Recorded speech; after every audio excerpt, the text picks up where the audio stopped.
jërë ngeen jëf commission bi ñu sampo sant ko mu xalaat ci ban date la ñuy amal élection présidentielle yi commission ba génne na ab date ubbi l'observateur dimanche 2 juin 2024 journal bi nee nañu moom la commission bi joxe mooy date bi mu jàpp ne mooy bi gën ngir mën a organiser élection yi beneen wala yeneen xalaat duñu fa joxe l'observateur nee nañu mooy conseil constitutionnel ubbi waat dossier candidat yi ñu téye woon càmbar leen ku ci jàll dem fekk 19 candidats yi jotoon a jàllale bu ko defee président Macky Sall mi waroon a jeexal ci bopp réew mi le 2 avril ñu bàyyi ko mu doxal ba ñu pare ci élection yi Sud Quotidien nañu dialogue fast track bi ñu ubbi woon ca jëm ñaaju bërki démb tëj nañu ko démb la ñu leen santoon mu di proposer ab date ngir organiser élection yi commission ba le 2 juin la jàpp la ñu tënkee ci waxtaan yo sur protocole de jëm ñaaju la ko tudde mi ngi ñuy waxit la ñu fa tënke mu di organiser wote yi le 2 juin bàyyi fi Macky Sall mu wéyal transition bi jiite réew mi ba fekk ñuy fal ki ko fi war a wuutu candidat yi jàlloon ca segg bu njëkk ba ñu bàyyi leen ñu bokk d'office ñi ñu téye woon ci wàllu parrainage yu ne mel ñu ubbi waat seeni dossier commission bi waroon a waxtaan ci datu élection yi ak ki war a assurer transition bi ginnaaw Macky Sall source nee nañu commission ba ministre intérieur Sidiki Kaba moo ko jiite woon Ismaïla Madior Fall ministre affaires étrangères moom jiite woon beneen commission bi ñu dénkoon mbiri loi yeeg règlement yi la Sénégal nañu ñaari fan ci weeru juin mooy bés bi dialogue bi jàpp ngir ñu amal ci wote yi libération xëy di ko dëggal ci xëtamu njëkk ba dañu wax ne 2 juin mooy date bi gaañi proposé Vox Populi ne ko 2 juin ngir présidentielle yi Macky Sall ngir assurer transition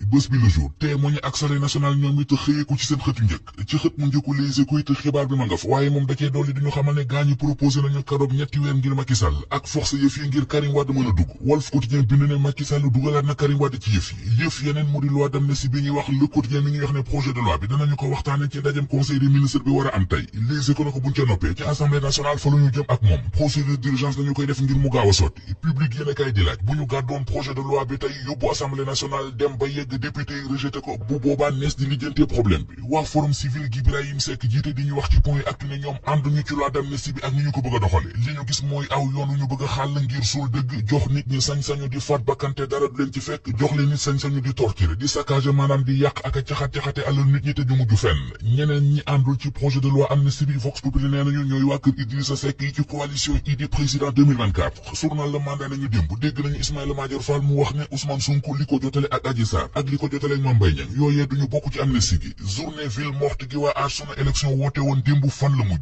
Les Échos nañu xanaa ci glaj ndax li ñu bëggoon mu di sooxeel doxinu dëkk bi ñoom ci seen jëmi bopp ñoo far sooxe bés bi le jour nañu moom kay ville morte la ñu waxoon waaye la ville n'était pas morte source nañu jàngalekat yi rek ñoo leen ca topp journal L'Info ne ko ak ñenn ci fajkat yi li quotidien nañu xaw ma feneen de waaye fii ci Dakar moom ñi fi bëggoon journée ville morte far nañu ñaaw ci xare bi ndax ci flop fa la mujj CCPS